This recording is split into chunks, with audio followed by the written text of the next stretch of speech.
You are listening to WTUZ Radio Podcast.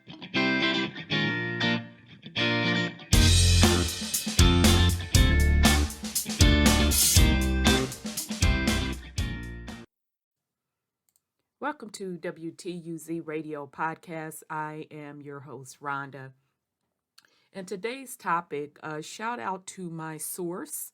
They would like to remain anonymous, but they know who they are. Thank you so much for this information. It is truly appreciated. Today's topic, we're going to get into how deep colonization really was with indoctrination. I know as we have these discussions on identity, and specifically when we get on the topic of people in the Americas that have been renamed African Americans, are further from being that title of African. We've gone over pretty extensively how that particular group called African Americans falls into more than likely two categories. Either they are European, from Black Europeans that came over to the Americas, either under a prison sentence and were banned from Europe, or they came over under an indentured servant contract to work. Okay. And yes, they were melanated, aka Black, from Europe. Okay. So we're talking Ireland, we're talking England. All right. Or they were already on the American soil for generations upon generations upon generations. And in most cases, they have both heritage. So meaning that Black European heritage / immigrant married indigenous folks. Okay. So that's the true story of whom they are labeling in the Americas as African American. And we know that because all you have to do is look at the records, look at the paper trail. Okay. So as we are starting to reawake to this information, although if you were lucky enough to have your ancestors around, they would have told you this information. Now, they wouldn't have, in a lot of cases, told you the Black European side, but they certainly told you the Indian side. Okay? So now that this conversation is being awakened and people are finding their heritage through the records and matching up with what their family members have been telling them, you also get the naysayers who are questioning other folks' heritage and asking, well, what happened to the culture? Well, why don't you speak Indian, quote, quote, Indian language? Why don't you dress that way? Etc., etc. Which to me is a stupid conversation, because the same folks that are asking you this are deeming themselves a said nationality, and the same can be said for them. Well, why aren't you? First of all, where are you from? I need specifically where you are from. I need to know when your folks hit the shores, etc. And why aren't you carrying over any of those cultures? Why aren't you even on down to the food that you put in your mouth, tying that back to any of those said African nations? Okay, so you see how that conversation swings both ways, whereas the folks with the Indian heritage can tie the way they dress, the way they wear their hair, the way the food that they eat ties to this land. Okay? Even the European side ties to their culture. Nothing in their culture ties to Africa. Okay? So, we're going to talk about today how deep colonization really runs. Because as we keep telling you, colonization is much more than about the coming over, taking the land, and enslaving the indigenous population. It is also taking over or reprogramming the culture. All right. So this is from a site called History Matters. And this is Kill the Indian and Save the Man.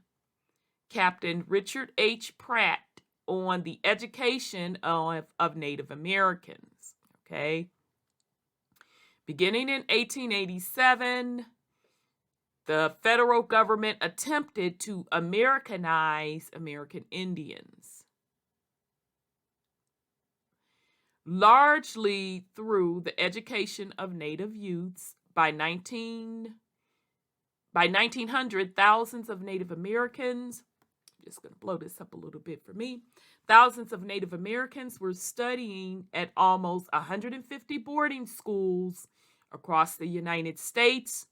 The U.S. Training and Industrial School, founded in 1879 at Carlisle Barracks, Pennsylvania, was the model for most of these schools.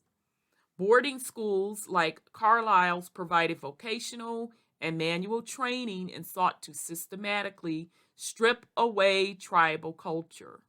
Okay, so a lot of us from the South,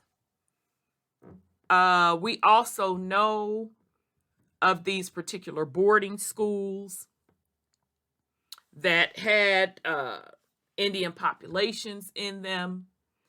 And you also have to factor in the schools that were stood up.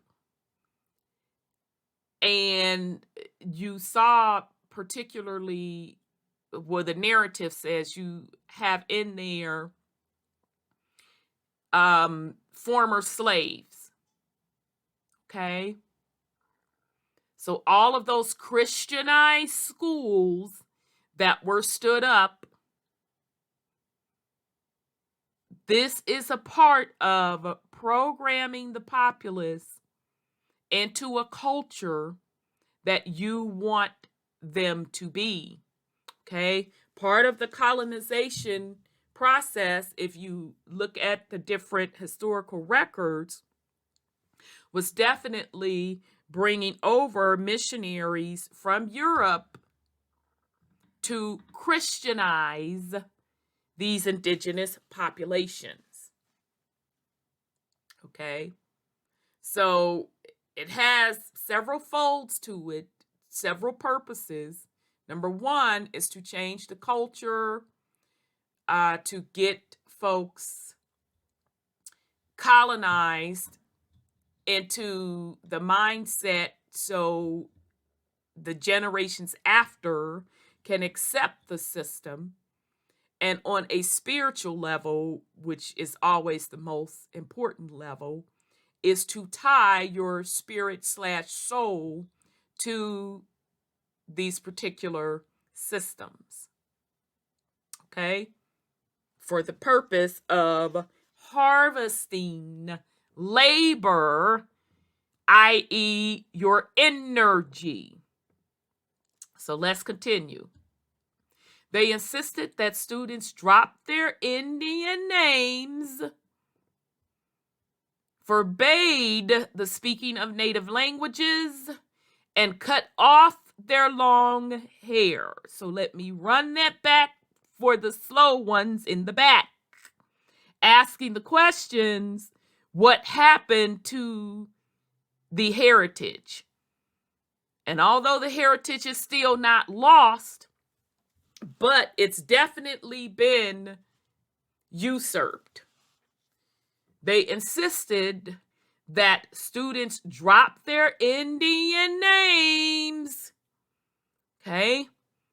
Now, this is for anyone that is in the Americas, specifically North America. I can't speak for the Caribbean islands. Can't speak for South America. I can't speak to Canada. I can only speak to North America, excluding Canada. If you are melanated, more than likely, when that child is born, when you have children being born, they are giving the Christian name. And that's only because they're required under this system to give a Christian name.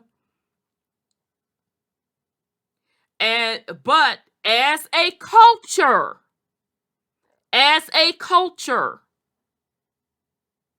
they are also giving that child, today we call them nicknames. And that nickname is given at a later date. So as the child get from the age of, could be anywhere from 6 months to the year mark, the behavior of that child, the personality of that child derives what their nickname is going to be. That nickname is your cultural indigenous name. That's how it is done. That's how it was done for generations. So if you are holding a nickname, and that nickname, only family know that nickname. It is a family thing. Your family may not even know your Christian/government name, but they surely know that nickname. That is your indigenous name. It has been done that way for thousands of years. Okay. So they insisted that students drop their Indian names, forbid the speaking of native languages.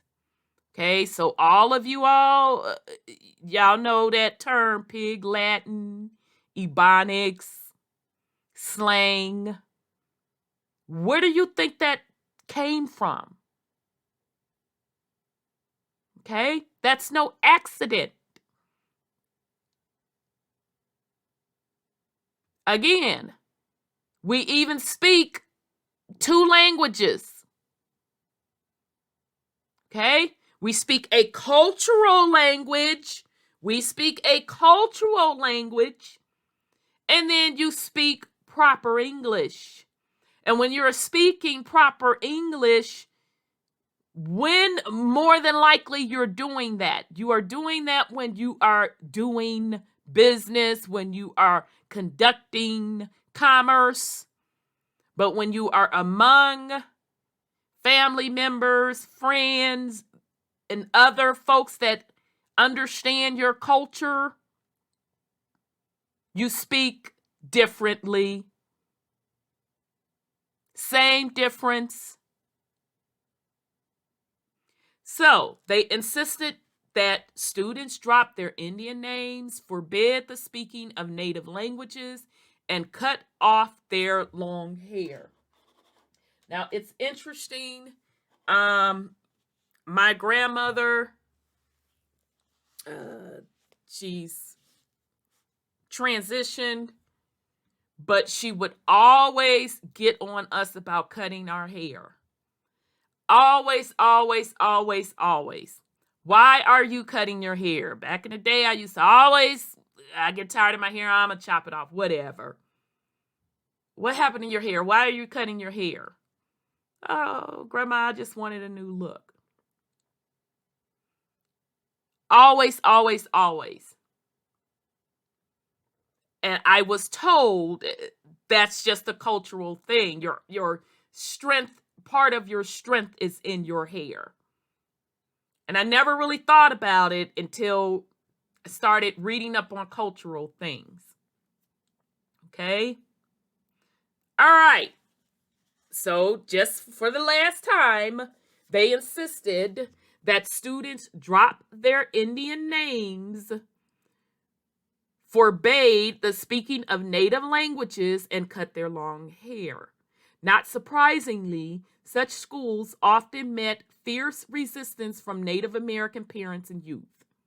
And I just want to also point out that even today, that whom they are deeming African Americans, there's still a battle about how the hair grows up out of our scalp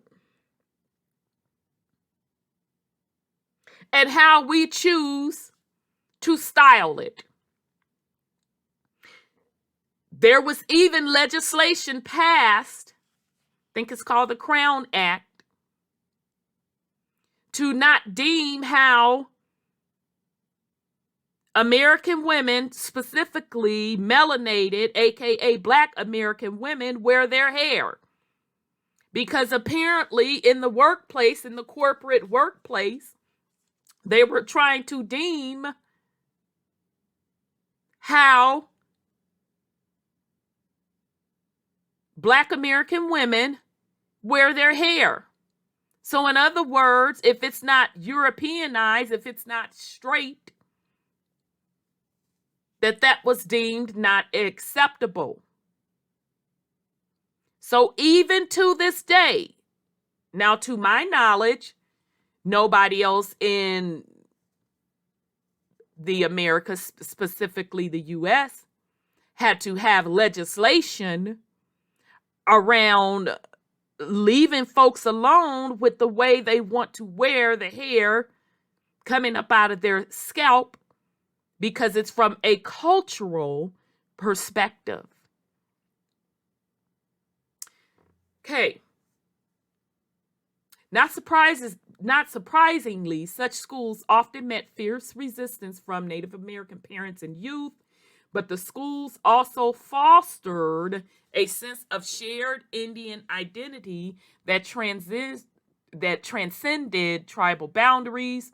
The following excerpt from a paper read by Carlisle founder Captain Richard H. Pratt at an 1892 convention spotlights Pratt's pragmatic and frequently brutal methods of civilizing the savages, including the analogies to the education and civilizing of African Americans. So both the Indian and the African American had to be civilized, huh? Make no mistake, it's one and the same population. It's one and the same. But let's continue. And I also want to point out before I continue this was around the planet period. So don't think for 1 minute that this was just exclusively to the Americas. This was across the entire planet. Anytime a particular area was taken over, these same type of methods were used. All right, so a great general has said that the only good Indian is a dead one, and that high sanction of his destruction has been an enormous factor in promoting Indian massacres. In a sense, I agree with the sentiment, but only in this, that all the Indians there is in the race should be dead. Kill the Indian in him and save the man. Okay, so do y'all enter and understand how deep that particular sentence is? Kill the Indian in him, so strip away the heritage, separate from the identity, and save the man. We are just now making a great pretense of anxiety to civilize the Indian, okay? So it's always civilize someone. Civilize the Indian, civilize the African. Pick a culture that was overthrown, and you're going to see that term, civilize them. So in other words, strip them of their culture, separate them from their identity, colonize them, get them to accept the corporate structure. I use the word pretense purposely and mean it to have all the significance it can possibly carry. Washington believed that commerce, I told you, Washington believed that commerce freely entered into between us and the Indians would bring about their civilization, and Washington was right. So let me read that for the slow ones in the back. I want this to sink into you.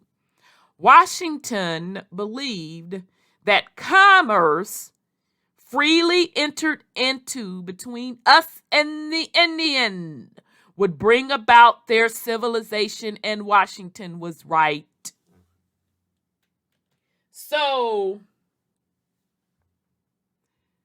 when I all the time talk to you all about what went wrong with these indigenous cultures, when I talk about the participation in the fall, and I specifically say smoking, sipping Henny, I knew what I was talking about. It was entering into business contract deals that sealed the fate of the indigenous population. He was followed by Jefferson, who inaugurated the Reservation Plan. Jefferson's reservation was to be the countries west of Mississippi, and he issued instructions to those controlling Indian matters to get the Indians there and let the great river be the line between them and the whites. And method of securing removal, persuasion, purchase, or force was authorized. So let's just go back over that again. For those that conveniently forget history, they want to use real history, but then conveniently forget what real history said and refuse to research the hidden history and factor it all in to make the real history make sense. Jefferson's reservation was to be the country west of the Mississippi. Okay? So we can think of Oklahoma. We know that's one that jumps out and is the most commonly one used. But it said west of the Mississippi. Okay? So you have to put Cali and a lot of those other states into that as well. And he issued instructions to those controlling Indian matters to get the Indians there and let the great river be the line between them and the whites. Any method of securing removal, persuasion, purchase, or force was authorized. Okay? So what we have to also be mindful, those were the Indians that were either by gunpoint forced to go west, or they cut deals to go west. That does not mean all Indians, because the majority stayed where they were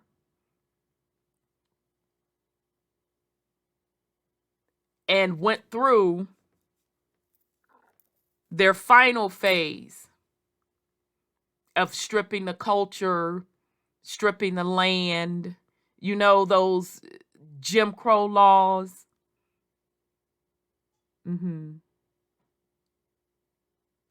Those different farming acts that were passed that forced people off of their lands, the corporatization of everything, which required taxes. Yeah, all of that part. Those things that are called projects that were built.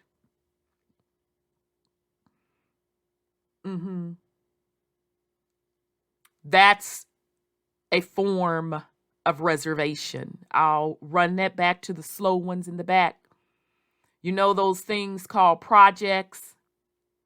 Yeah, that part. Those were also and are also reservations.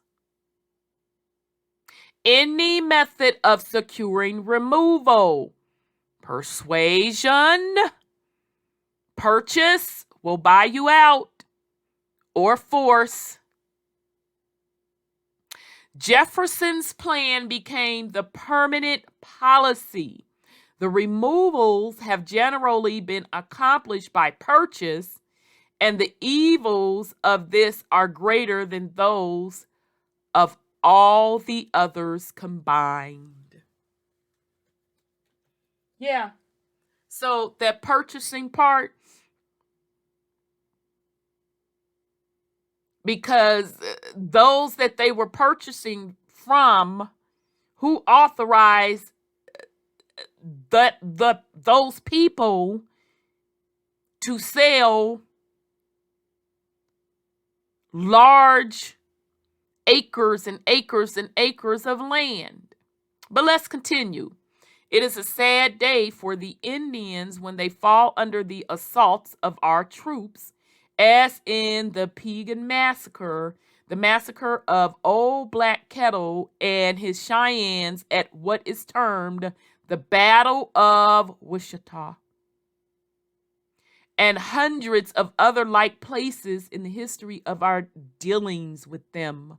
But a far sadder day is it for them when they fall under the baneful influence of a treaty agreement with the United States, whereby they are to receive large annuities and to be protected on reservations and held apart from all association with the best of our civilization.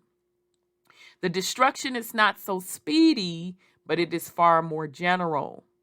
The history of the Miamis and Osages is only the true picture of all other tribes, or the Osoges, and the Osoges is only the true picture of all other tribes. Put yourself in his place is as good as a guide to a proper conception of the Indian and his cause as it is to help us to right conclusions in our relations with other men. For many years, we greatly oppressed the black man, but the germ of human liberty remains among us and grew until, in spite of our sorry, y'all, tongue-tied. Y'all know what I'm trying to say. You know what I'm trying to say. There came the lowest savagery into intelligent manhood and freedom among us, more than 7 million of our population, who are today an element of industrial value with which we could not well dispense. So let me roll back there. Let me take a sip of water, child. I'm tongue-tied. And I'm hoarse for some reason. So, Let me take a sip of water.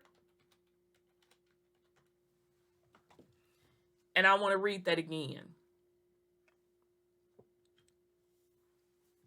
Put yourself in his place is as good a guide to a proper conception of the Indian and his cause as it is to help us to right conclusion in our relations with other men. For many years, we greatly oppressed the black man, but the germ of human liberty remained among us and grew until, in spite of irregular, but it's not that. I'm just tongue-tied. I can't say it all the way out. There came from the lowest savagery into intelligent manhood and freedom among us more than 7 million of our population who are today an element of industrial value with which we could not well dispense. So he's pretty much describing to you all how they needed to colonize, strip the culture of the black man / Indian. Okay? Pretty much. And he's even giving you a number. He's giving you 7 million. He's even giving you a number. And when he puts black man in here, it can't be African slaves because if it was African slaves, why did he not say Africans? He specifically said Indian and black men.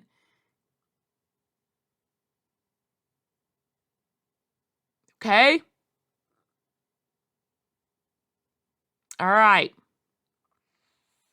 Okay, so that black man also includes the black Europeans. Okay? We can check the official numbers from the slave Voyager records. It was only 300,000 Africans that were transported to North America.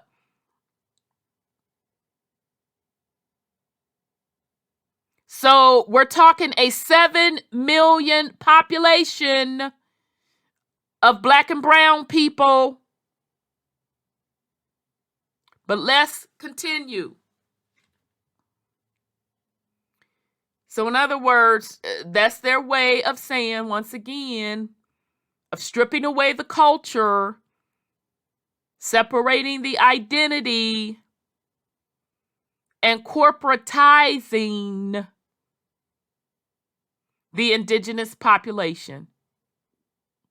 However great this victory has been for us, we have not yet fully learned our lesson nor completed our work, nor will we have done so until there is throughout all of our communities the most unequivocal and complete acceptance of our own doctrines, both national and religious.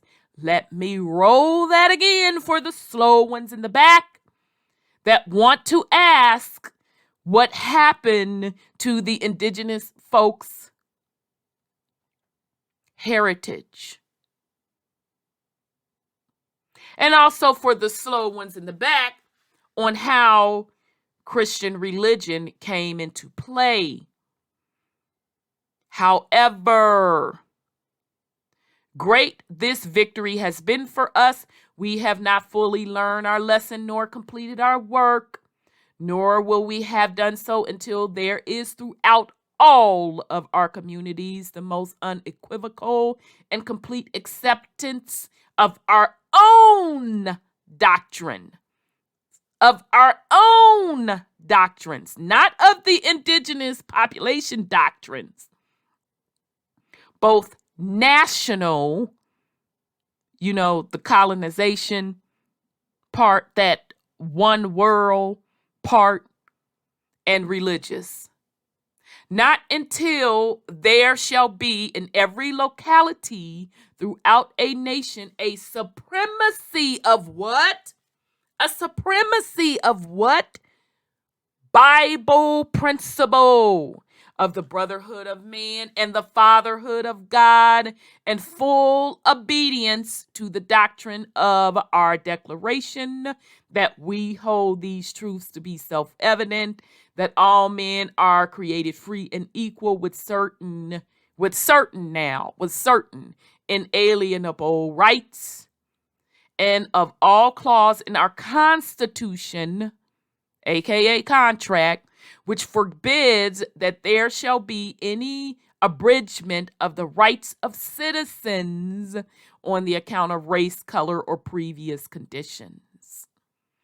I leave off the last two words of servitude because I want to be entirely and consistent American. Let me sip some more water.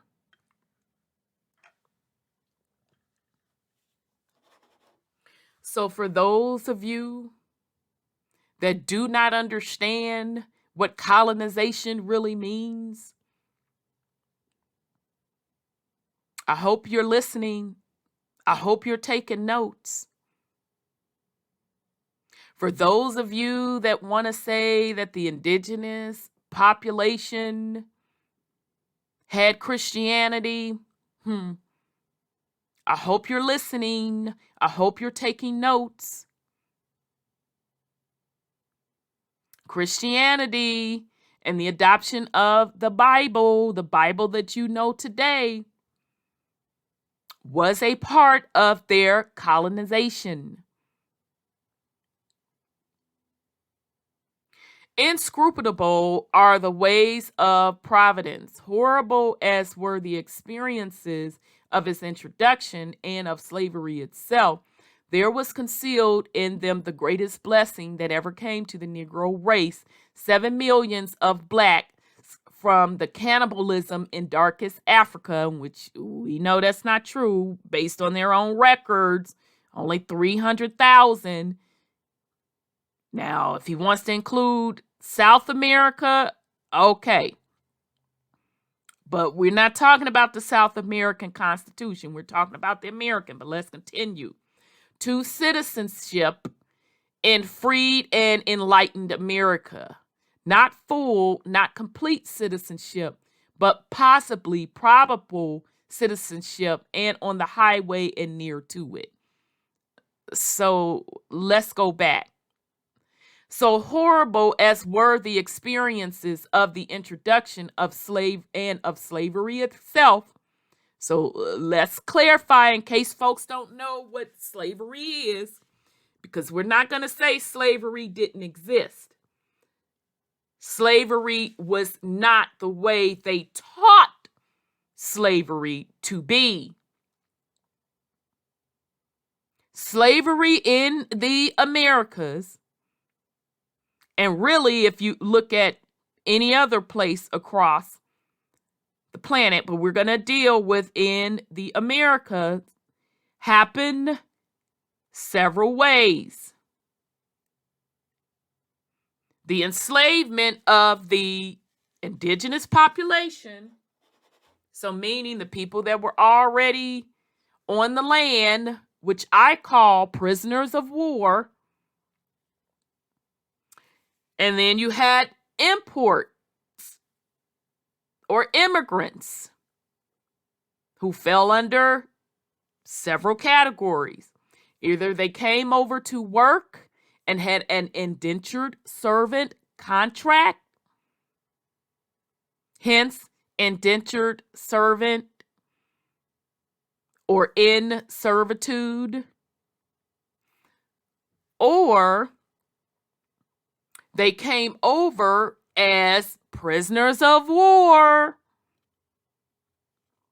from Europe because they were tried in their country in Europe and issued a prison sentence and sent to one of the penal colonies. Okay? And tacked on to that sentence was you're banned for life. You cannot come back to Europe. You have a life sentence of indentured servitude. All right? And then the smallest category, now I'm speaking in what we call the United States today. The smallest category was importing slaves from Africa.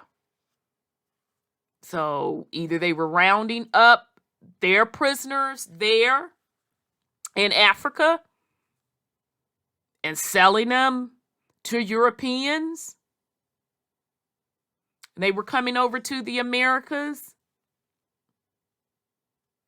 And in some cases, you still had Europeans that were in Africa for working under indentured servant contracts, or they were also sent to a penal colony in Africa and then were shipped over to the Americas. So those are the categories of slavery. In the U.S., what we're calling the U.S. today, they're saying only 300,000. Only 300,000 came from Africa. And it wasn't even from Africa. It just said 300,000 imported. I'll have to go back. But okay, let's just be fair. Let's say 300,000 came from Africa. That does not equate 7 million. Okay? All right. So, but let's get back to his point. The greatest blessing that ever came to the Negro race, 7 million of blacks from cannibalism in the darkest African to the citizen in free and enlightened America, not full, not complete citizenship, but possibly probable citizenship and on the highway and near to it. There is a great lesson in this. The schools did not make them citizens. The schools did not teach them the language, nor make them industrious and self-supporting. Denied the right of schools, they became English-speaking and industrious through the influence of association.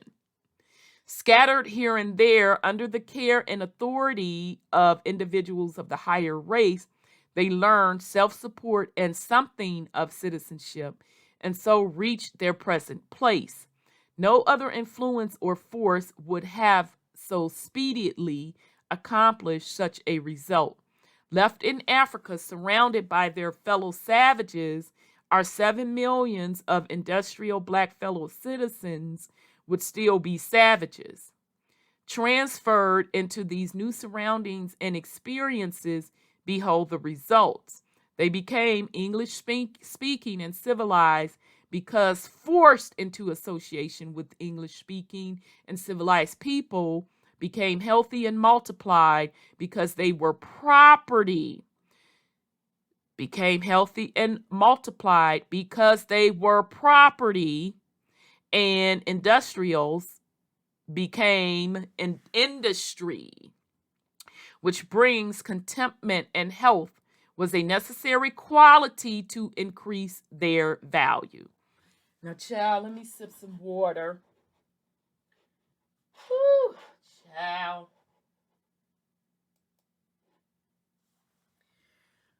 Whew, as they put a lot in that.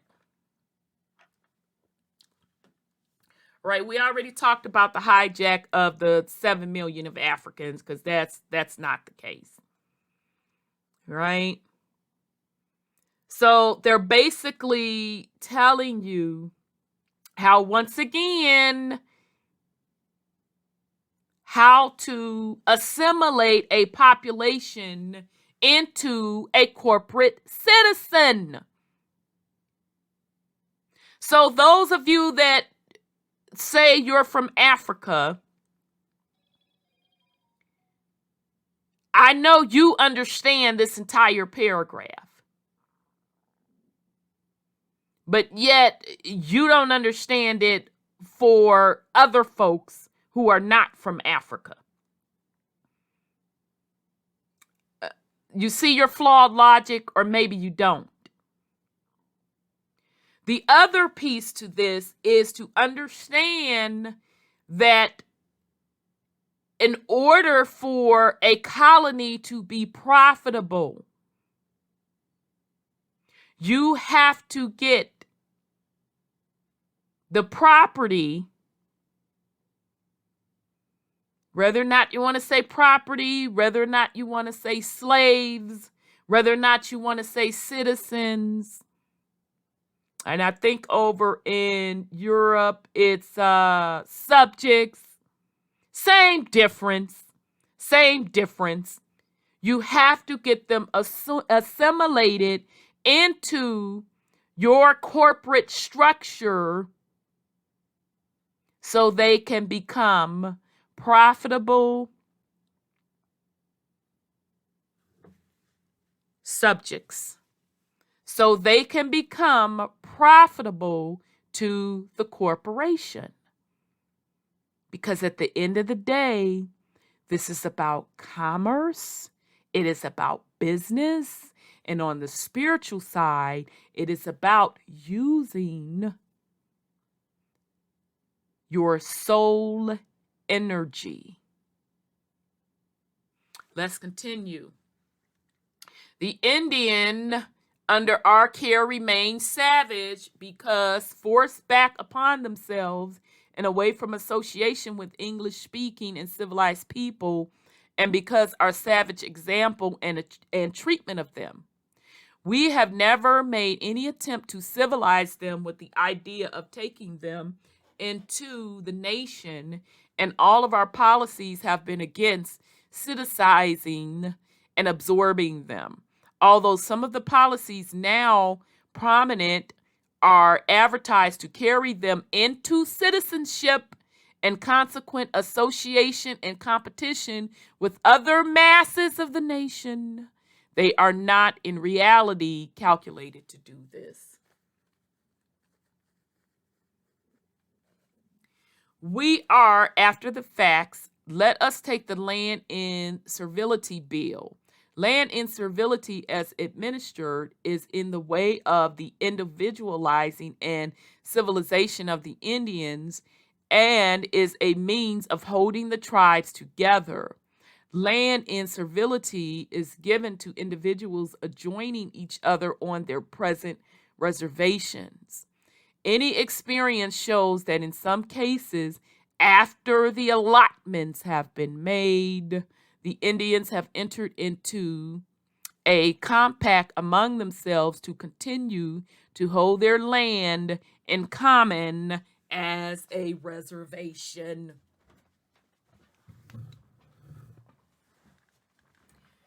Whew, child. The inducement of the bill is in this direction. The Indians are not only invited to remain separate tribes and community, but are practically compelled to remain so. The Indian must either cling to his tribe and its locality or take great chance of losing his rights and property. Okay? So you see what they did with the reservations. Okay? And hence is why there aren't a lot of reservations. There aren't a lot of people on those reservations, which means that majority of the folks that were indigenous to the land didn't take that deal. Okay?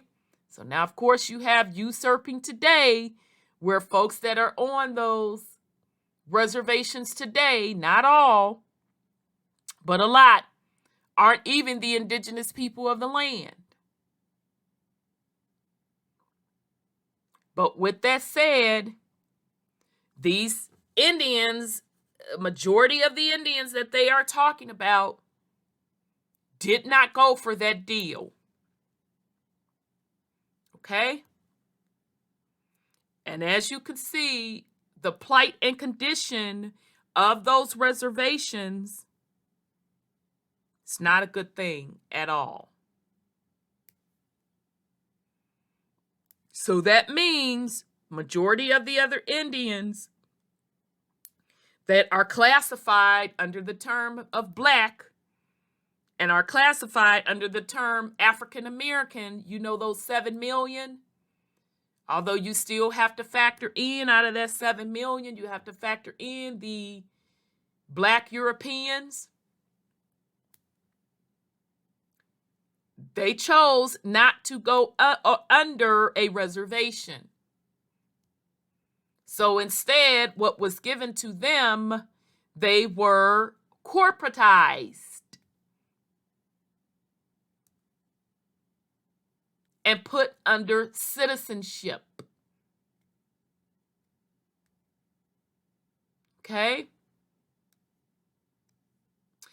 This, the day on which the Land in Servility Bill was signed, was announced to be the Emancipation Day for the Indians. Let's just roll that again. The day on which the Land in Servility Bill was signed was announced to be the Emancipation Day for the Indians. The fallacy of that idea is so entirely demonstrated that the emancipation assumption is now withdrawn. We shall have to go elsewhere and seek for other means besides land in servility to release these people from their tribal relations and to bring them individually into the capacity and freedom of citizens.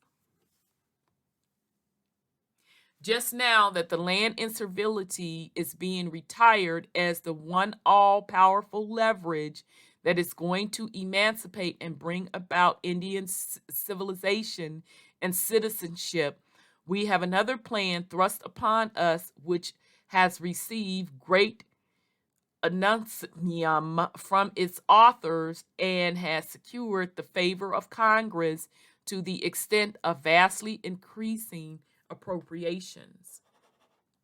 This plan is calculated to arrest public attention and to temporarily gain concurrence from everybody that is really the panacea for securing citizenship and equality in the nations for the Indians. In the execution, this means purely tribal schools among the Indians, that is, Indian youth must continue to grow up under the pressure of home surroundings. Individuals are not to be encouraged to get out and see and learn and join the nation. They are not to measure their strength with the other inhabitants of the land and find out what they do not know and thus be led to aspire to gain an education, experience, and skill. Those things they must know in order to become equal to the rest of us. A public school, especially for the Indians, is a tribal system, and this very fact says to them that we believe them to be incompetent, that they must not attempt to cope with us. Such schools build up tribal pride, tribal purpose, and tribal demands upon the government. They formulate the notion that the government owes them a living and a vast sums of money. Let me run this for the slow ones in the back. Thank you to my source for this. Thank you for this. All right, in its execution, this purely means tribal schools among the Indians, that is, Indian youth must continue to grow up under the pressure of home surroundings. Individuals are not to be encouraged to get out and see and learn and join the nation. They are not to measure their strength with the other inhabitants of the land and find out what they do not know, and thus be led to aspire to gain an education, experience, and skill, those things that they must know in order to become equal to the rest of us. A public school system, especially for the Indians, is a tribal system, and this very fact says to them that we believe them to be incompetent, that they must not attempt to cope with us. Such schools build up tribal pride, tribal purpose, and tribal demands upon the government. They formulate the notion that the government owes them a living and vast sums of money. And by improving their education on these lines, but giving no other experience and leading to no aspirations beyond the tribe, leaves them in their chronic condition of helplessness so far as reaching the ability to compete with the white race is concerned.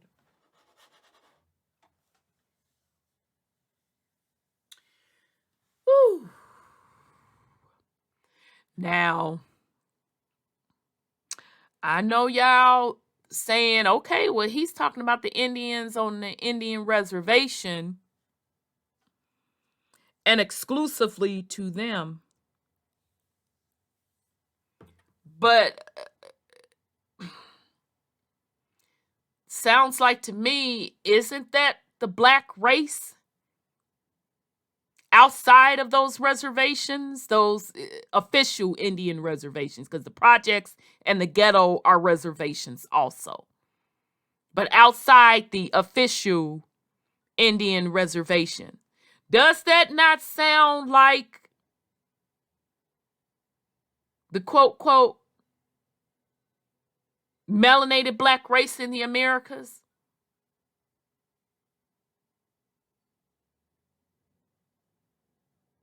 Leaves them in their chronic condition of helplessness so far as reaching the ability to compete with the white race is concerned. It is like attempting to make a man well by always telling him he is sick. It is like attempting to make a man well by always telling him he is sick. We have only to look at the tribes who have been subject to this influence to establish this fact, and it makes no difference where they are located. All the tribes in the state of New York, let me sip this water again, baby.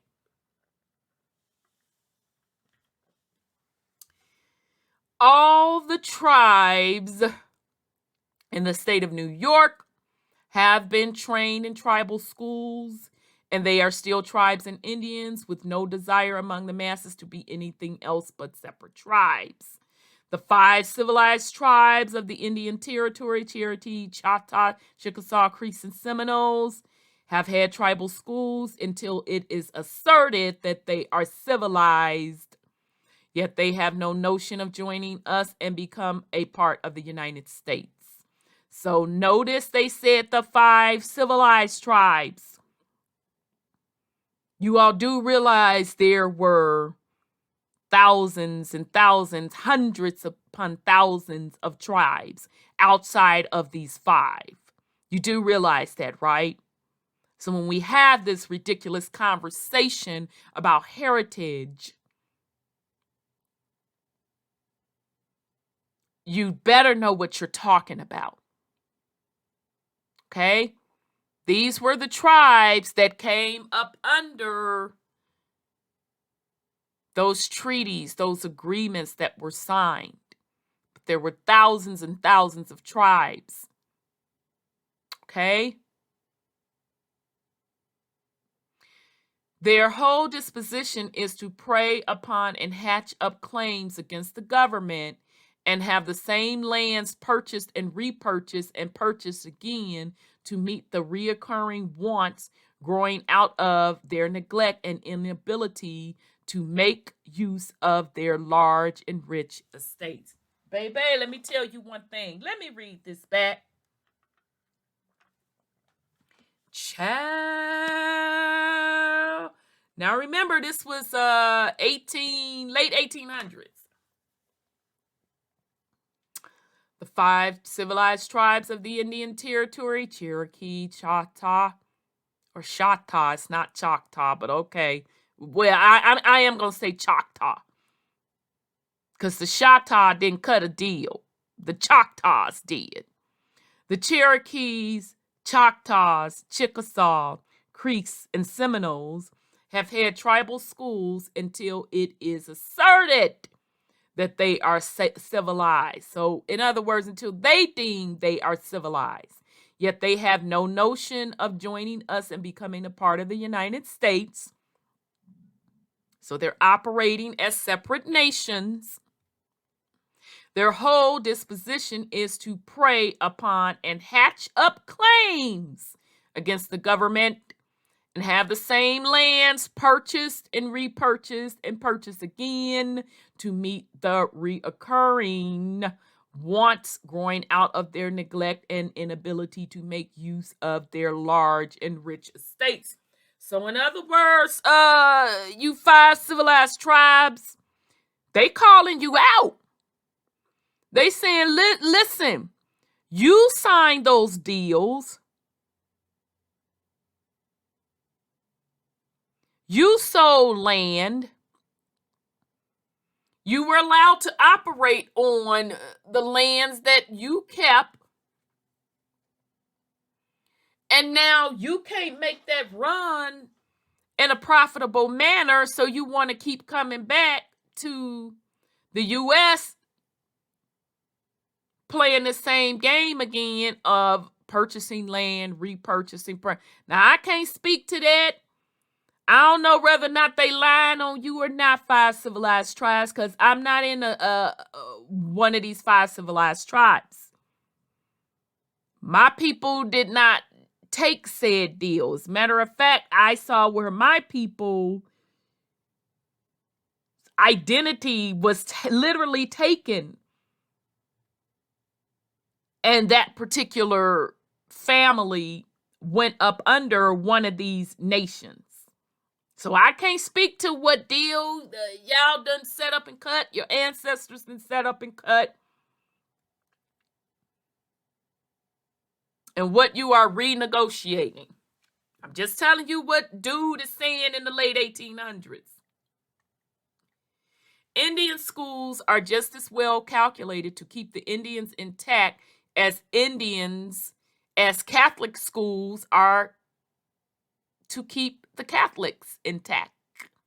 Under our principles, we have established the public school system where people of all races may become unified in every way. So let's just read that again. We have established the public school system where people of all races may become unified in every way and loyal to the government. But we do not gather the people of one nation into schools by themselves and the people of another nation into schools by themselves, but we invite the youth of all peoples into all schools. We shall not succeed in Americanizing the Indian unless we take him in exactly the same way. I do not care if abundant schools on the plan of Carlisle are established. If the principle we have always had at Carlisle of sending them out into families and into public schools were left out, the results would be the same. Even though such schools were established as Carlisle is in the center of an intelligent and industrious population, and though schools and through such schools were, as Carlisle always have been, filled with students from many tribes. Purely Indian schools to say the Indian, you are Indian and must remain Indian, you are not of the nation and cannot become of the nation. We do not want you to become of the nation. Okay, so I mean, they're making it pretty clear here that yeah, Indians, you can keep your little school, but just know, we know the curriculum that's going into those schools, and it really don't matter because you're gonna pick up some of our ways. You're gonna operate and do business and commerce the way we want you to do it anyway. Okay? Because everybody else outside of what you're saying, they're doing it the way we want them to do it anyway as citizens. But the gateway to control both is through the schools. So you have to ask yourself, how many rely on the schools to this very day to educate their children? And you don't give them any type of supplement education on your own. Heck, most parents are not even checking into, they don't even know what their children are learning. So even when they're teaching your children things, you can supplement them and give them the real story. Okay? And shout out to the parents that said, I don't want to deal with it at all. And they are able to homeschool their children. Good for them. And you all do realize that homeschooled children outscore any public school child. That homeschool children, by their own test score standards, are up there with the private school students and can even outscore them as well. So shout out to the homeschool parents and the homeschool children.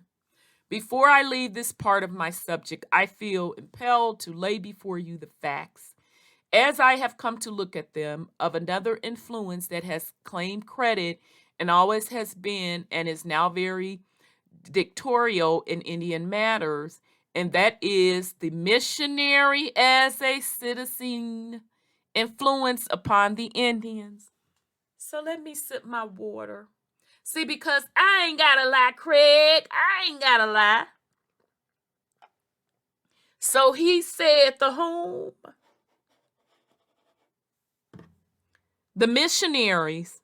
So how did Christianity come upon the indigenous population? And always has been and is now very dictatorial in Indian matters, and that is the missionary as a citilizing influence upon the Indians. The missionary goes to the Indian, he learns the language, sips water. How did the indigenous population learn the language? Because you all do know that English is the official language for commerce around the world. Let me run that for the slow ones in the back that think they're trying to learn us something. You do realize that English is the official language for commerce around the world. Right? He makes the Indians feel he is friendly and has great desire to help him. He even teaches the Indian English. But the fruits of his labor, by all examples that I know, have been to strengthen and encourage him to remain separate and apart from the rest of us. Of course, the more advanced, those who have a desire to become civilized and to live like white men, who would, with little encouragement, go out into our communities, are the first to join the missionary forces. So if you want to understand how citizenship and how Christianity was spread among the indigenous population, he's telling you. First you bring the missionaries, Convert as many of them as you can. Okay, but he's kind of contradicting himself to me. If he's saying we want you to stay Indian, okay, if that's the case, then why are you bringing me Christianity? So you double talking out the side of your neck, dude. I recognize it for what it is. All right. But what he's saying, once you get those smart Indians to realize it's better to be a citizen, then they'll start converting their own people. They'll join the missionary forces. They become his lieutenants to gather in others. The missionary must necessarily hold on to every help he can get to push forward his schemes and plans so that he may make good report to his church. And in order to enlarge his work and make it a success, he must keep his community together. Now, I don't know about y'all. But melanated people, who is more into the church than anyone? Who always say that the church is the pillar of the community, this, that, and the third? Isn't it the melanated community, aka Black, aka African American? Let's continue. Consequently, any who care, I'm guessing as anyone who care to get out into the nation and learn from actual experience what it is to be civilized, what is the full length and breadth and height and depth of our civilization, must stay and help the missionary. The operation of this has been disastrous to any individual. Escape from the tribe has vastly and unnecessarily prolonged the solution of the question and has needlessly cost the charitable people of this country large sums of money, to say nothing of the added cost to the government, the delay in accomplishing their civilization, and their destruction caused by such delay. Hey, but I thought they said they wanted to keep the Indian being an Indian. No, they really wanted to convert as many as they could to citizenship. If, as sometimes happens, the missionary kindly consents to let or helps one go out and get these experiences, it is only for the purpose of making him a preacher or a teacher or help of some kind, and such a one must, as soon as he is fitted, and much sooner in most cases, return to the tribe and help the missionary to save his people.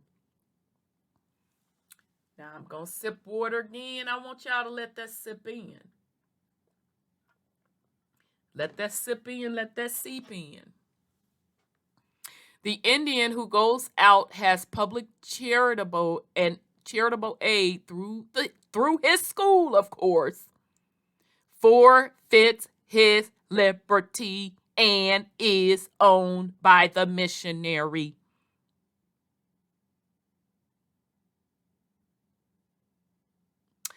In all my experience of 25 years, I have known scarcely a single missionary to heartily aid or advocate the disintegration of the tribes and the giving of individual Indians rights and opportunities among civilized people. There is in addition, that the missionaries have largely assumed to dictate to the government its policies with tribes, and their dictations have always been along the lines of their colonies and church interests, and the government must gauge its actions to suit the purpose of the missionary, or else the missionary influence are at once exerted to defeat the purpose of the government. So How much influence is the colonization renamed government have on those Indians who are still recognizing themselves as tribes and nations? You know, the ones that are in that 5 civilized tribes. Seems to me they're still running the show. They pretty much said it has to benefit the government. The government, by paying large sums of money to churches to carry on schools among Indians, only builds for itself opposition to its own interests. Okay, so he claiming in this case that by the government funding the churches and the schools, that it's not in their own interests. We make our greatest mistake in feeding our civilization to the Indians instead of feeding the Indians to our civilization. America has different customs and civilizations from Germany. What would be the result of an attempt to plant American customs and civilization among the Germans in Germany, demanding that they shall become thoroughly American before we admit them to the country? Child, I want y'all to pay attention to this. Child, I know where blood is going with this. Child. Now, what we have all along attempted to do for and with the Indians is just exactly that and nothing else. We invite the Germans to come into our country and community and share our customs, our civilizations, to be of it, and the results is immediate success. We not try it on the Indians. I'm sorry, we. Why not try it on the Indians? Why not invite them into experiences in our communities? Why always invite and compel them to remain a people unto themselves? Right? So this document is pretty much not only explaining to you how further colonization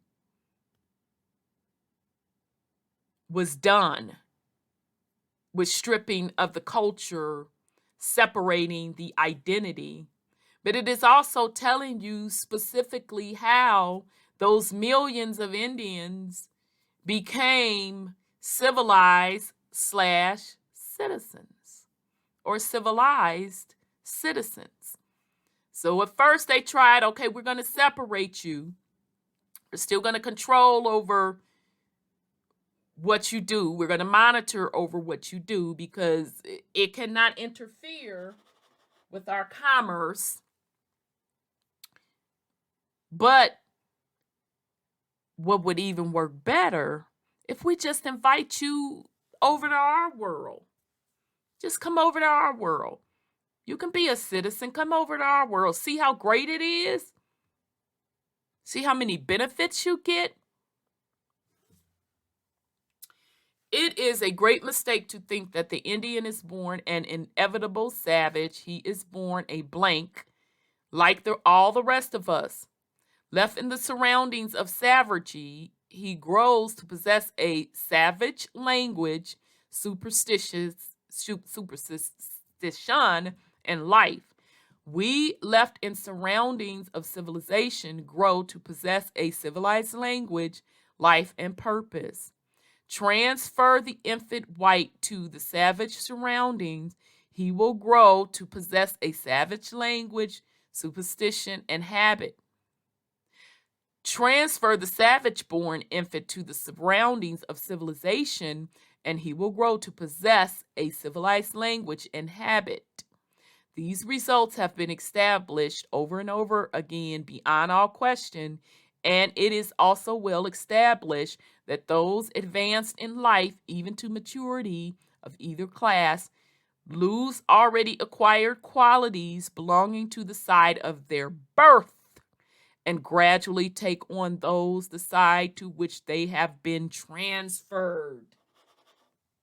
We shouldn't have to break that down anymore. Okay, that's assimilation.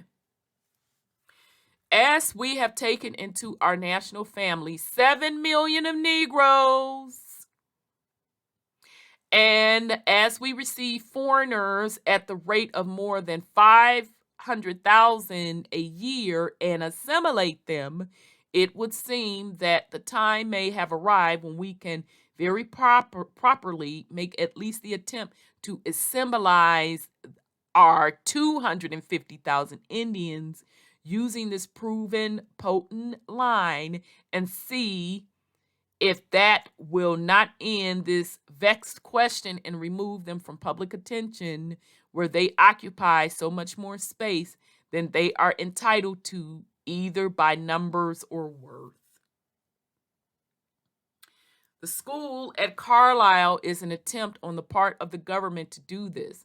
Carlisle has always planted treason to the tribe and loyalty to the nation at large.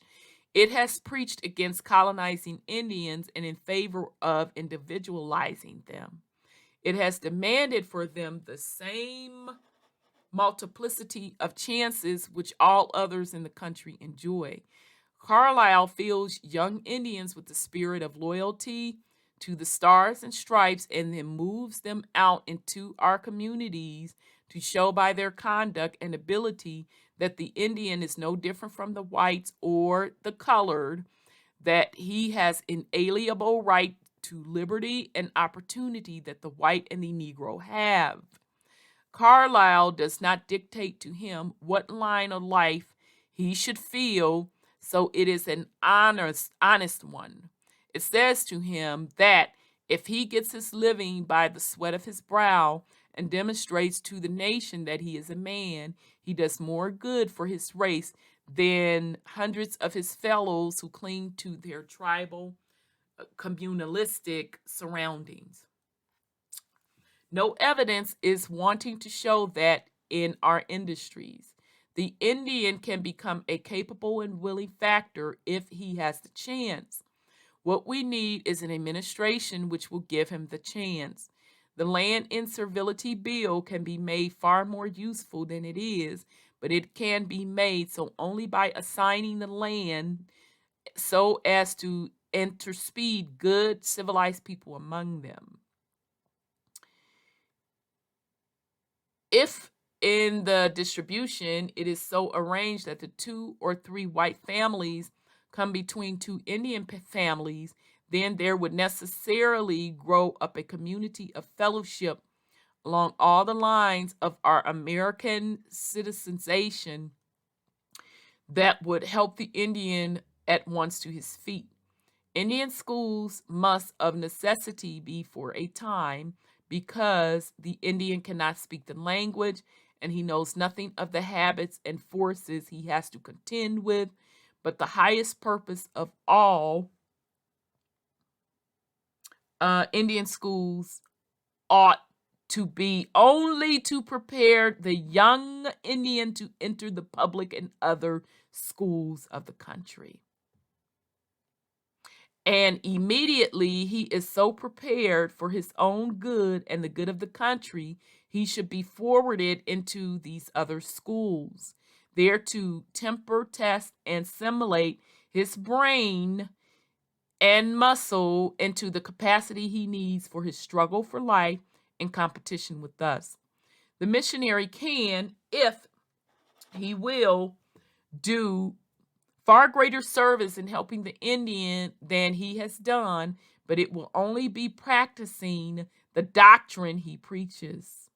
As his work is to lift into higher life the people whom he serves, he must not, under any pretense whatsoever, give the lie to what he preaches by discountenancing the right of any individual Indian to go into higher and better surroundings, but on the contrary, he should help the Indian to do that.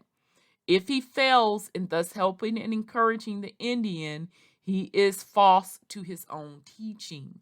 An examination shows that no Indian within the limits of the United States have acquired any sort of capacity to meet and cope with the whites in civilized pursuits who did not gain that ability by going among the whites and out from the reservations, and that many have gained this ability by so going out. So, child, just real quick. So, the 5 civilized tribes that cut the deal went on to the reservations. They're telling you, he's giving you a number of 250,000. So out of the millions of Indians, 250,000, I think this was like late 1800s. I think 1890s, something like that. I think this was written in 1888. So those 5 civilized tribes, as of this writing, if his numbers are accurate, and I have to question those, but let's say for the sake, he said 250,000.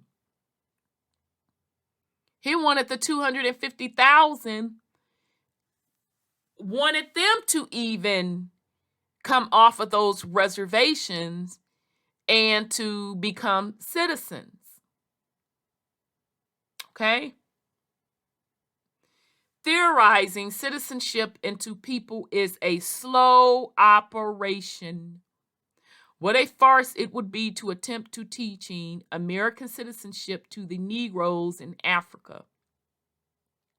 They could not understand it, and if they did, in the midst of such contrary influences, they could never use it.